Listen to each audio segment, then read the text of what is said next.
hindi tumatalikod. Kahit ilang beses ka pa umatake, di mo kami mapapaikot. Nasagot pa ang kalaban kahit ilang beses bumwelta. Na kayong magagawa kung kanta nyo hindi mabenta. Kahit ikaw pa ay pumilag sabay-sabay sa inyong tatama. Wala ka na lang ba talaga kasi ang utak mo'y may tama. Asma ng iyong lipad kaya kitang pabagsain. Hindi ko na kailangan banggitin pangalan ko para malaman. Sino yung nag-iingay lapit ng iyong malaman. Malino at aking galing na di mo kaya lagpasan. Ay diwan aking pangalan, ikauna sa limang alas. Pag totoo naman ay ang baguhan, ang bibitaw at di na itatago ang laman. Upang magkaalaman kung sino ang may alam. Sinong utak ay pasyo at si kasukat ang lagam. Isang batang palaban sa inyo handang tumuro. Lawak ng kaalaman, pwede ka sa aking sumuko. Pero kung di ka sanay kumapit at baka mahulog. Huwag ka sa akin dumikit, tumayo baka maturo. Takwa ng nasa mic, sige sinong sasabay. Huwag maglakas loob sa hindi mo pagamay. South Finest,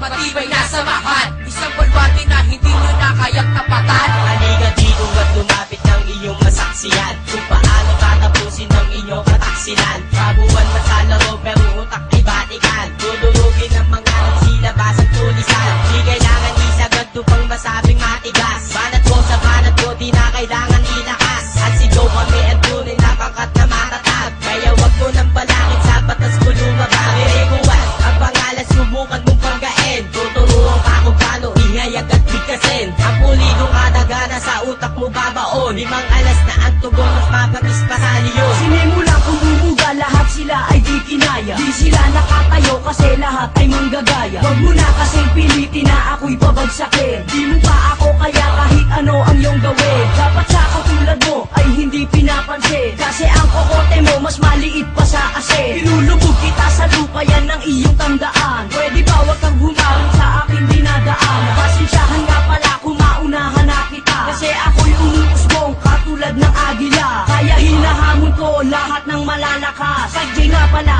ang ika-4 na alas. Dito na kami tinataas ng bandila. Parang balag na siya na tumatagal parang kandila. Sensya na kayo kung tila ko'y nakakahiwa. Ito ang panimula hanggang wakas ako ay tutula. Sa bawat rhyme na bibitawan ko ay makinig ka muna. Ang isang katulad namin nagmula sa dediretsuhin ko to hanggang matutukan ng attention. Napagbigay ng kaibayan ang lahat ano malaman. Kahit baka lang ako, ikaw ay aking papatulan. Everybody can be